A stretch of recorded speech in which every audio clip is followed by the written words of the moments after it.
Hello, in this tutorial we are going to program our microcontroller, which in this case is 8089S52 microcontroller. It is based on Intel 8051 technology. So for that we will require a Keil Microvision 5 software. This software is completely free, so we can download it. I will show you how to download this software. So just open a browser and search for Keil Microvision 5 download.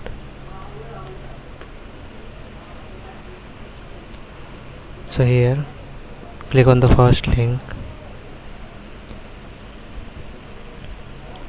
and go to product downloads, and here you will be seeing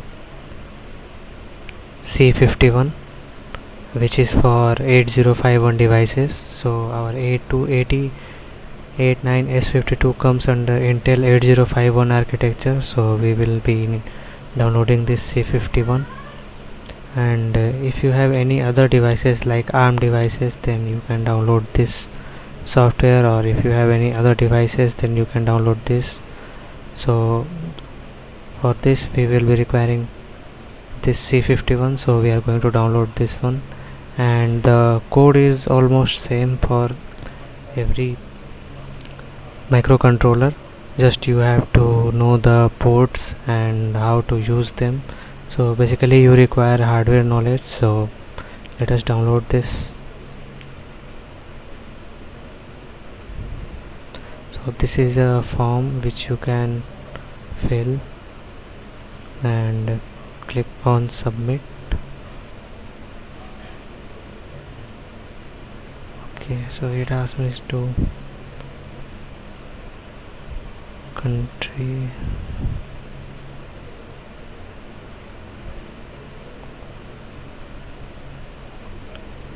so click on this button and your download should start. This is a 96 MB file, so it is not that much big.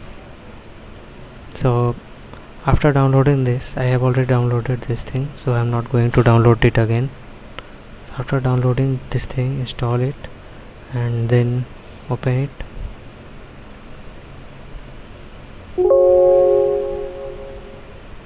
Okay, so go to file, new, go to project, new Microvision project,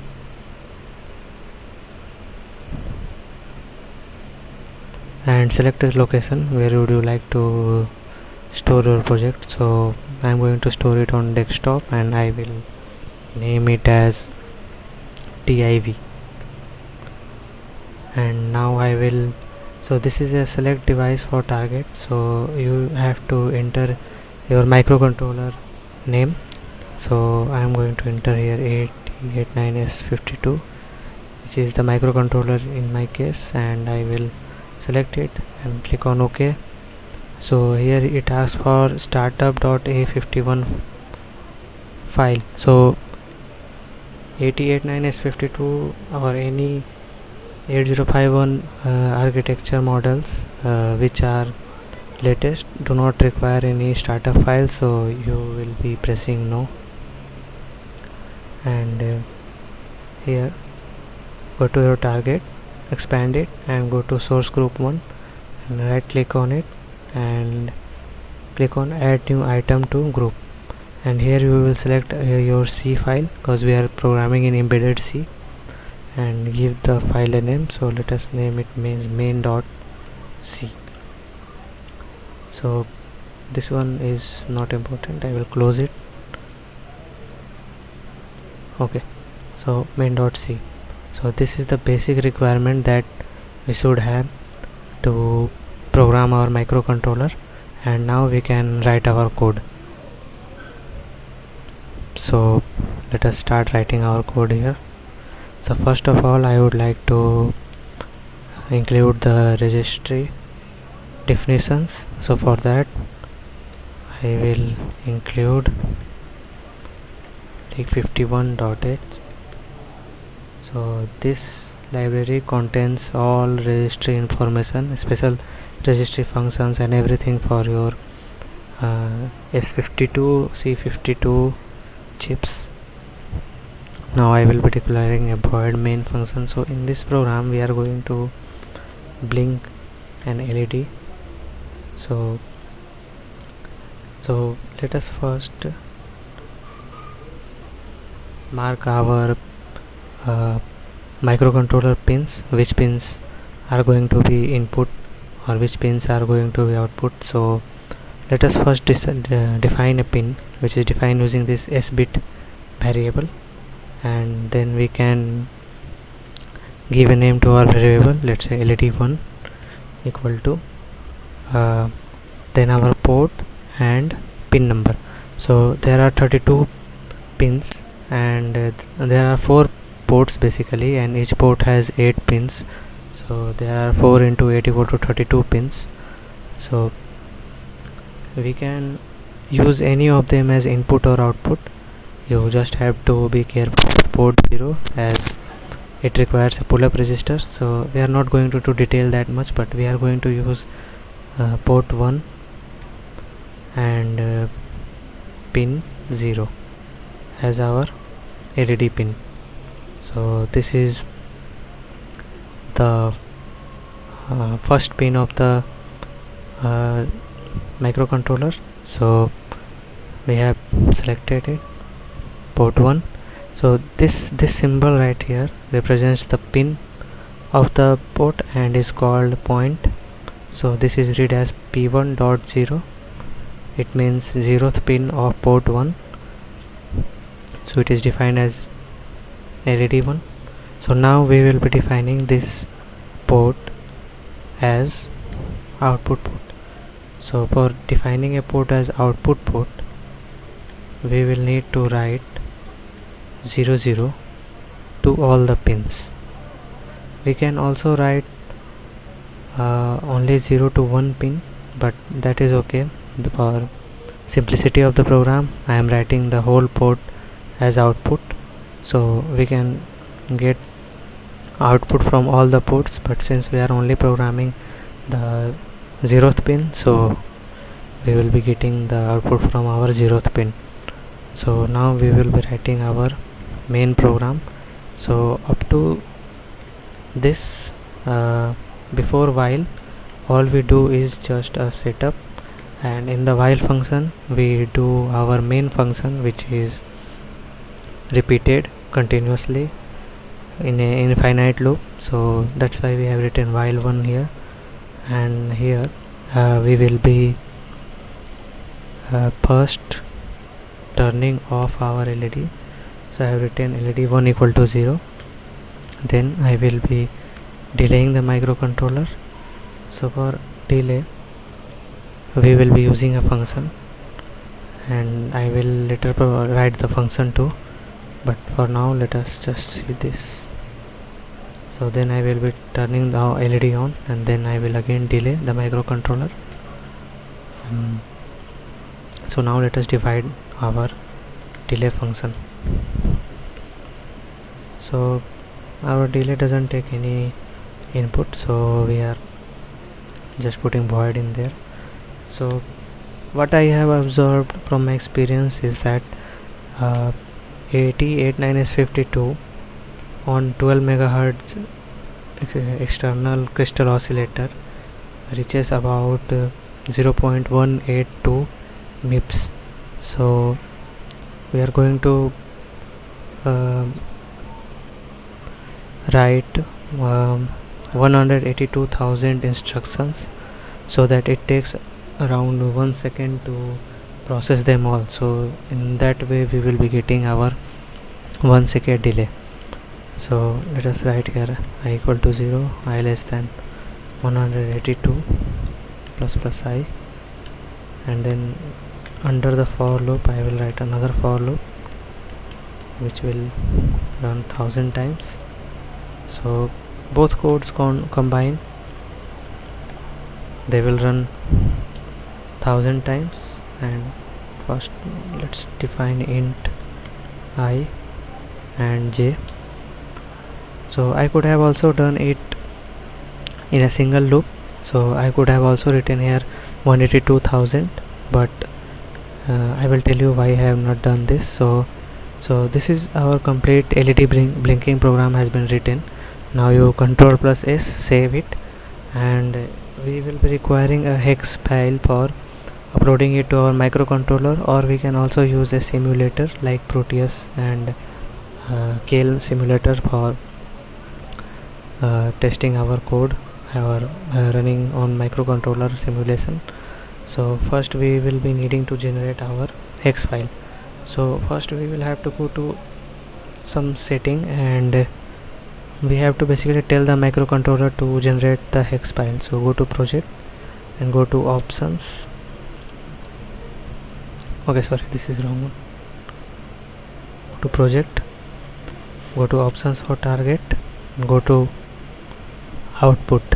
So here you will have to tick at create hex file and then click on OK. So now go to again project and build target. So here you will see that we have some error in our code. So let us check out what the error is.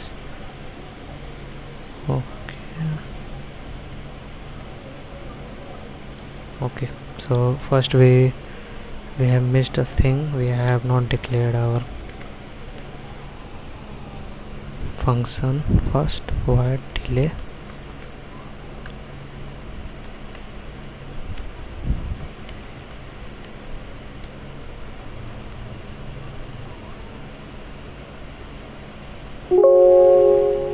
So you can see it has written 0 errors, 0 warnings, and our build has been finished in under 1 second. So let us go to desktop and see our hex file. So wherever you save the project, I have saved it on desktop, you will have to enter that folder and go to objects. So in objects you will be seeing your hexadecimal file. So this is the hexadecimal file which can be uploaded to microcontroller or to any simulation software. So from here we will not be uploading the hex file to our microcontroller or simulator. That is fairly easy, or I will be telling it in my other video. So let us look into our code and learn more things. So let us say that we want a custom delay function which can provide delay for any time we want. So this code was providing delay of 1 second, as I told you that the microcontroller works 182,000 instructions per second. So I have run it 182,000 times this function, which contains nothing basically. So it will elapse 1 second. So let us make some changes in our code and see if we can get our custom delay function which works according to our needs. So let us take an input int and millisecond ms. It is a variable, and here I will be putting say 182. I will be putting 1000 here. I will also put 1000 here also, and here I will put ms. So I basically need to define it here. This is wrong. Here I do not need to define. So now what we are doing is I have declared a integer millisecond ms, and so this loop is going to run whatever the value ms has or what we have sent it here. So if it sent 1000, then it is going to run for 1 second, as this value will be 1000. So basically it will be passed into this function, and this loop here will run 1000 times for each one I. So it will constitute 1 second. Similarly, if we need to run it for 500 milliseconds, so I will be putting it here 500 milliseconds. So it will be run for half the seconds. So the calibration part here you will need to do yourself, because for different combination of microcontroller and crystal oscillators, you will be reaching different speeds of processing. So this value is going to be your own, but for 89S52 T89S52 at 12 megahertz frequency, having 33 micro farad, sorry, 33 microfarad capacitor, it reaches at 0.182 million instruction per second MIPS. So this thing may vary, but it is approximately same for all microcontrollers. You can also always check and calibrate according to your need. So this is our blinking LED problem, and here I would like to tell you that here I have declared P1 port pin 0 as output, but here I am defining the whole port as output. I can also define only pin 1 of this pin 0 of this port 1 as output. It will not change anything. So basically what I have done is I have written the binary equivalent form in hexadecimal, and the binary equivalent form look like this. So what does this mean? It means that the only 0th pin is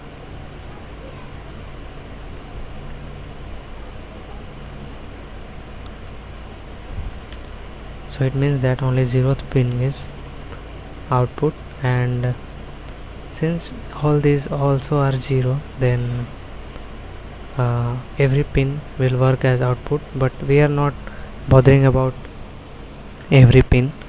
So we are just bothering about our 0th pin of port 1. So P1 can take any value, but this position right here should be 0, because we have to write 0 to make a pin as output. So let us see if we had to define more than one LEDs, so how we would do. So not only LEDs, let us see if we can take something as input also. So let us say we are defining our second LED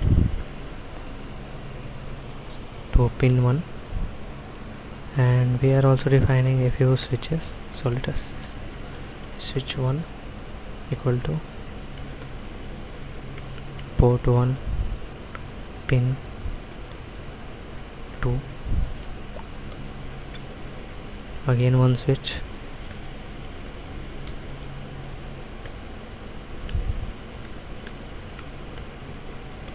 port 1 pin 3.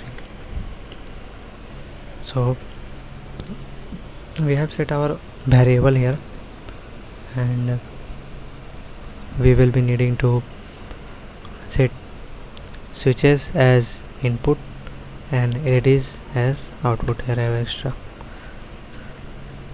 So how we can do this? So remember, for setting any pin as input, we have to write 1 at that pin, and for setting any pin as output, we have to write 0 at that pin. So if we are setting our pin as output, so it will be 0 0, and this is the 0th position, this is the 1th position, and it should be 1 and 1, and for the rest it doesn't matter. So this is the port 1 configuration, and the first pin of the port, this one, should be 0, because we have taken the 0th pin as LED, which is output, and the second pin is also LED, which is output, so we are also taking 0. And switch 1 and switch 2 are connected to port 1 pin 2 and 3, so these two are taken as input, as we have written 1 to it, and the rest there is no function for the rest, so we are either going to put it as 0 or we can also put it as 1, it doesn't matter. So now our task is to find the hexadecimal equivalent of this thing. So it's a bit of calculation, so I'm not going to find the hexadecimal value of this thing here. So just you have to write here the hexadecimal value, and whatever the hexadecimal value is, when you will write there, then the port 1 will be configured as our output for 0th and 1st pin, and input for 2nd and 3rd pin. And if you do not know, then I would like to tell what this 0x is. So 0x is basically denoting method which denotes that the digits preceding after this that are coming after this are actually hexadecimal. So if we have to write, suppose 9C as hexadecimal, so how do compiler will know that 9C is a hexadecimal? So for that we just write 0x in front of it. Similarly with binary, if we have to write binary anywhere, so we will be writing 0B. So this tells the compiler that it is a binary. So you convert this thing to hexadecimal and put it here, and your code is good to go. So I have told you about this delay function, and there is another solid method of creating delay, which is using timers and counters. So that is some advanced topic, and we will be seeing that in future videos. So for today, this is it. Thank you.